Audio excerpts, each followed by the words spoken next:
Timor-Leste continua serviço mútuo com o de defende direito Balavarik. Primeiro-ministro ao encontro com o representante especial secretário-geral nu o de colia com a luta contra a violência. Representante especial secretário-geral NUBA Violência contra a Barik com delegação e terça, né? A sorumalo o primeiro-ministro Caralassana Guzmão, onde discute com a Bamet em cooperação de serviço e o liu assunto da Barik e Timor-Leste. No NEA foi encontro, se o governo Caralassana Guzmão explica, que o Russi soromuto ne no dar oportunidade ida nebediak ou em sa serviço mútuo com a ONU, onde defende direito da Barik siraniano. Lembra que a senhora a tu define diria que direitos na INB e a saída para ita are hoje no sama que boca reduz ou resolve também de alguma interrona de violação sexual, mas e a direitos de ser nós lavar e ser nian deve o governo tem que dar atenção a nós. Saía conferências, senhora saía lá no Iraquã, e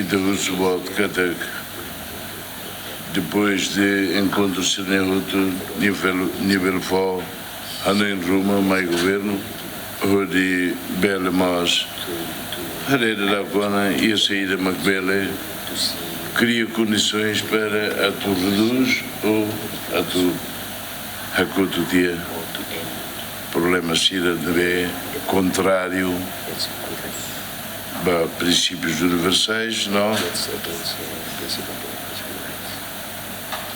afeta lavar de direitos deve dia que teves e estou contente também a senhora Maia Circelo e da Bucato Serviço Mútuo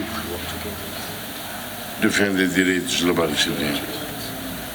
No representante especial secretário-geral ONU da violência contra a Barik Ateten, se continua apoio ao governo Timor-Leste ou de luta contra a violência sobre a Barik. Having invited me to come here in Timor-Leste because you committed as government, and you did it very well, to end all forms of violence against children. And I want to remind that the definition of children is linked to the Convention on Children's Rights that has been ratified by Timor-Leste and its children under 18 years old.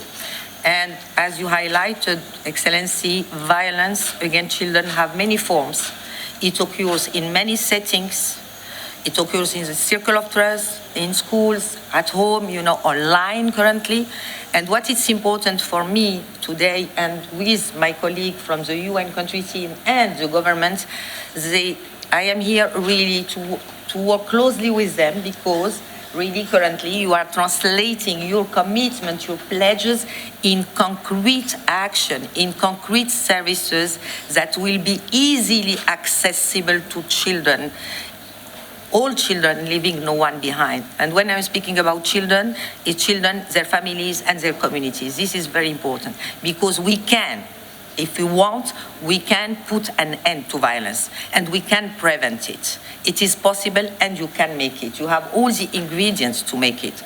E a Constituição República Democrática Timor-Leste, artigo sanul resunual nebe maculia conaba proteção ba labarik oansira número ida define labarik sira e direito ba proteção especial russi família comunidade no nosso estado liu asoro hahalok hotu anesan lataumatan discriminação violência opressão abuso sexual no exploração no nemos e a número rua ateten labarik sira hetan direito hotu nebe mundo reconhece anesan direito sira nebe akerikona e a convenção internacional nebe estado aprova no simo ona ka ratifica Aderet Simão Ximenes GMN